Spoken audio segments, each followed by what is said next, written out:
Hi, boys and girls. I'm here with the next chapter of Charlotte's Web, um, Chapter 6, Summer Days. The early summer days on a farm are the happiest and fairest days of the year. Lilacs bloom and make the air sweet and then fade. Apple blossoms comes with the lilacs, and the bees visit among the apple trees. The days grow warm and soft, school ends, and children have time to play and to fish for trout in the brook. Avery often brought trout home in his pocket, warm and stiff and ready to be fried for supper. Now that school was over, Fern visited the barn almost every day to sit quietly on her stool. The animals treated her as an equal. The sheep lay calmly at her feet.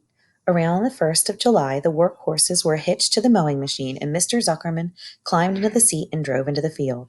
All morning you could hear the rattle of the machine as it went round and round, while tall grass fell down behind the cutting bar in the long green swaths. The next day, if there was no thunder shower, all hands would help rake and pitch and load, and the hay would be hauled to the barn in a high hay wagon, with Fern and Avery riding on top of the load.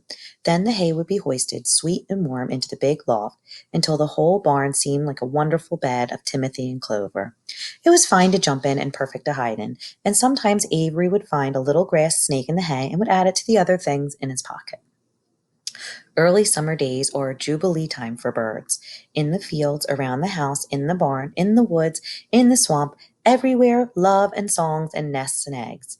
From the edge of the woods, the white-throated sparrow, which comes all the way from Boston, calls, "Oh, Peabody, Peabody, Peabody." On an apple bough, the phoebe teeters and wags its tail and says, "Phoebe, Phoebe." The song sparrow, who has known how brief and lovely life is, says, "Sweet, sweet, sweet. Sweet, sweet, sweet." If you enter the barn, the swallow swoops down from their nest and scold, "Cheeky, cheeky," they say. In the early summer, there are plenty of things for a child to eat and drink and suck and chew. Dandelion stems are full of milk. Clover heads are loaded with nectar. The frigid air is full of ice-cold drinks. Everywhere you look is life. Even the ball of spit on the weed stalk, if you poke it, has a green worm inside of it. And on the other side of the leaf, off the potato vine and the bright orange eggs of the potato bug. It was a day in early summer that the goose eggs hatched. This was an important event in the barn cellar. Fern was there, sitting on her stool, when it happened.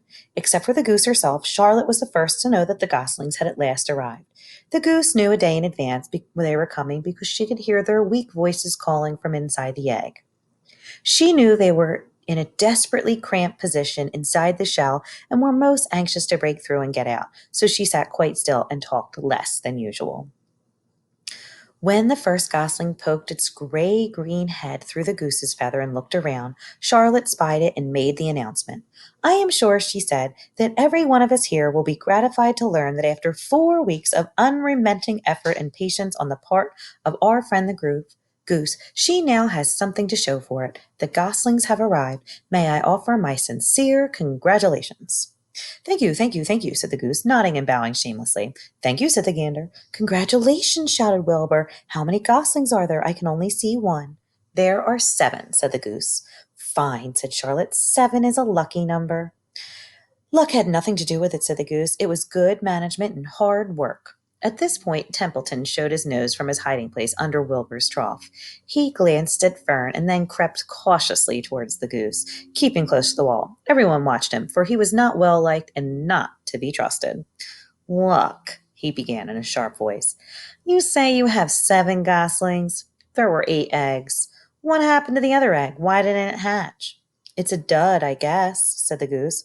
"What are you going to do with it?" continued Templeton, his little round beady eyes fixed on the goose. "You can have it," replied the goose. "Roll it away and add it to that nasty collection of yours." Templeton had a habit of picking up unusual objects from around the farm and storing them in his home. He saved everything. "Certainly, said the gander. "You may have the egg. But I'll tell you one thing, Templeton. If I ever catch you oking your ugly nose around our goslings, I'll give you the worst pounding a rat ever took." And the gander opened his strong wings and beat the air with them to show his power. He was strong and brave, but the truth is, both the goose and gander were worried about Templeton. There's Templeton the rat, and the goose and the gander, and Fern and Charlotte in her web. And with good reason. The rat had no morals, no conscience, no scruples, no consideration, no decency, no milk of rodent kindness, no computations, no higher feelings, no friendliness, no anything. He would kill a gosling if he could get away with it, and the goose knew it. Everyone knew it. With her broad bill, the goose pushed the unhatched egg out of the nest, and the entire company watched in disgust while the rat rolled it away. Even Wilbur, who would eat almost anything, was appalled. "Imagine wanting a junky old rotten egg," he muttered. "A rat is a rat," said Charlotte. She laughed a tinkling little laugh.